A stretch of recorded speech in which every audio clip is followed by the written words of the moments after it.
Le thème d'aujourd'hui, c'est la gestion de l'invisibilité. Le seul problème qu'on a, c'est que nous vivons, mais demain, on ne sait pas ce qui va subvenir. Donc nous marchons avec ce qui est visible et nous marchons avec ce qui est invisible. Amen. Et la Bible est là comme support, comme guide, comme timonier, comme instructeur par rapport à cette partie qu'on ne voit pas. Et je bénis le nom du Seigneur parce que tout à l'heure, tu as dit que tu ne crées rien. Mais c'est ce que ton Père te demande, de croire en lui. Amen. Chacun a sa part. Notre part, c'est le présent. Et lui, sa part, c'est ce que tu ne vois pas. Si on marche dans cette perspective, on va s'en sortir. Il faut accepter que Dieu joue sa part. Il faut l'accepter. Parce que si on l'accepte pas, on sera obligé de se tourner vers les idoles, les rivières, les montagnes, les arbres, pensant trouver un protecteur, alors que le protecteur est déjà là. C'est à cause de ça, ce matin, je suis content de toi. Et je te demande de persévérer, de ne pas te décourager. En Dieu, on ne se décourage pas. Et je peux vous dire qu'il agit dans la foi. C'est-à-dire, si tu laisses Dieu faire sa part, bien qu'on te dise qu'il vient tard, souvent en retard, il va agir. Alors, nous allons commencer, alléluia, on va prendre Genèse 3 à partir du verset 7. Genèse 3 à partir du verset 7. Je lis la parole de Dieu avec respect. Les yeux de l'un et de l'autre s'ouvrirent. Ils connurent qu'ils étaient nus. Amen. C'est un passage de la Bible. Souvent on le lit, mais on ne prend pas le temps de s'arrêter pour demander Dieu veut dire quoi. Brutalement, on te dit les yeux des uns et des autres s'ouvrirent. C'est que si ses yeux s'ouvraient, c'est que ses yeux étaient fermés. Ce qui veut dire que l'homme a d'autres yeux, il a des yeux spirituels. Parce qu'il était avec Dieu dans le jardin d'Éden, il voyait des choses. Mais ici, la Bible atteste que lorsqu'ils ont péché, les yeux de l'un et de l'autre s'ouvrirent, ils connurent qu'ils étaient nus. La nudité, c'est la pauvreté. La nudité, c'est le manquement. Ça veut dire qu'ailleurs, ils avaient tout, ils n'étaient pas nus. Mais là, les yeux des uns et des autres s'ouvrirent et ils découvrirent qu'ils étaient nus. Ils ont découvert parce que avant, les choses n'étaient pas comme ça. C'est ça. Qu'est-ce que ça atteste? Ça atteste qu'ils ont changé de dimension. Ils sont tombés en bas dans une dimension qui n'est pas bien. Donc, ils vont voir leur nudité, leurs problèmes, leurs blocages, leur honte, leur humiliation. Ils étaient complètement nus, ils étaient livrés et c'est pas intéressant pour toi parce que Dieu est là pour toi. Ensuite, on continue. Et ayant cousu des feuilles de figuier, ils en firent des ceintures. Bon, quand ils ont découvert qu'ils étaient nus et qu'ils étaient perméables aux difficultés, à toute autre chose, la Bible dit leur réaction, c'est d'aller vers les feuilles. Ils avaient Dieu, ils ont laissé Dieu pour aller vers des feuilles. Ils ont fait des ceintures pour tenir les feuilles. C'est pas l'idolâtrie qui a commencé, c'est l'idolâtrie qui a commencé. Et c'est vraiment dommage, parce que le premier geste souvent que nous faisons, c'est nous tourner vers les hommes, nous tourner vers les feuilles, nous tourner vers les arbres, nous tourner vers les rivières, pour aller rendre gloire là-bas, alors que nous avons Dieu. Voici l'idolâtrie qui a commencé. Ce n'est pas bien.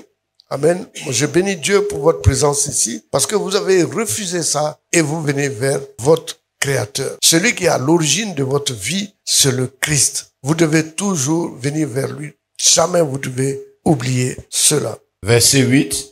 Alors, ils entendirent la voix de l'Éternel Dieu qui parcourait le jardin vers le soir. Et l'homme et la femme se cachèrent loin de la face de l'Éternel Dieu. D'abord, je dis, toutes les personnes à qui vous dites, venons à l'église qui ne veulent pas, ils sont en train de se cacher. Ils se cachent parce qu'ils ont peur. Ils ont eu peur et ils ont peur. Alléluia. Mais il y a quelque chose qu'on doit relever de ce passage. La Bible nous dit, alors ils entendirent la voix de l'Éternel qui parcourait le jardin vers le soir. Ce qui veut dire qu'il y avait la dualité. Il y avait Dieu ici, il y avait Adam ici. Deux positions différentes. Et cette position n'a pas arrangé Adam. Et ça nous arrange pas. Et ça n'arrange pas Dieu. Dieu a réfléchi pour dire, si l'homme est tombé, si des choses semblables sont arrivées jusqu'à l'homme est tombé, c'est parce qu'il y a un problème. Le problème, c'est que lui et son fils sont séparés. Et chaque fois que tu es séparé de Dieu, qui rentre au milieu? Satan rentre au milieu. Le diable rentre au milieu. C'est ainsi que Dieu a réfléchi. Et il a dit dans Genèse 17, verset 21, Amen, que maintenant je dois être un avec l'enfant. Je dois rentrer dans l'enfant. L'enfant va rentrer en moi. Nous sommes un. Et si nous sommes un, Dieu dit, je vais m'asseoir, je vais regarder où le diable va faire pour entrer entre nous. Et il a créé l'alliance. Donc, la Bible n'est que l'alliance. D'ailleurs, la signification du mot testament veut dire alliance. Le plan de Dieu pour l'humanité, vous avez compris, c'est d'être un avec lui. Parce qu'il est puissant, il a tout et il veut te faire bénéficier de cela. Et quand tu rentres en alliance avec lui, tu es sûr par la loi de l'échange de recevoir ce que ton cœur désire. Et c'est ainsi que tu peux taper ta poitrine, tu peux ne pas avoir crainte parce qu'il t'abandonne pas.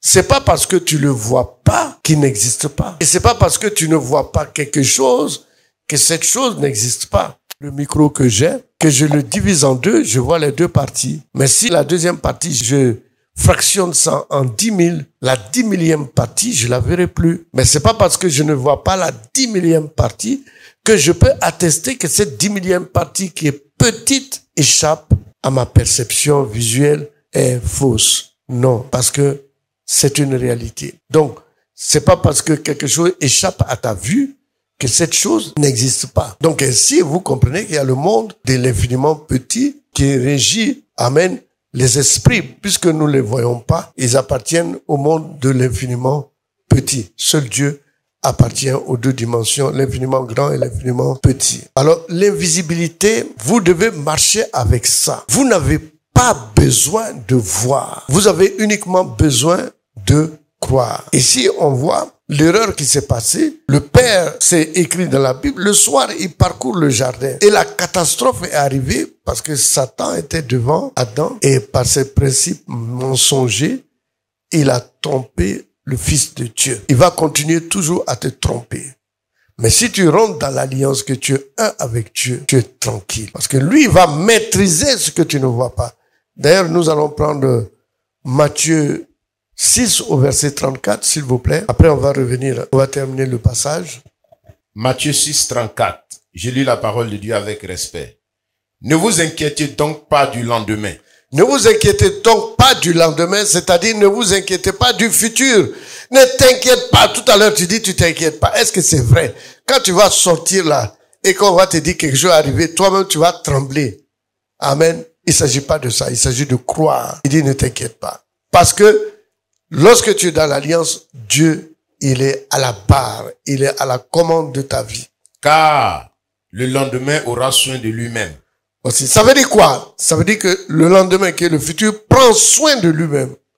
Prend soin de tous les débordements, tous les problèmes, tous les tacles que les démons font. Lui contrôle tout. En fait que tu craignes rien et que rien de mauvais t'arrive. C'est à cause de cela qu'il te dit, verset 33 au-dessus. Verset 33. Cherchez premièrement le royaume et la justice de Dieu. Et toutes ces choses vous seront données par-dessus. Je vous dis, je suis comme vous, hein.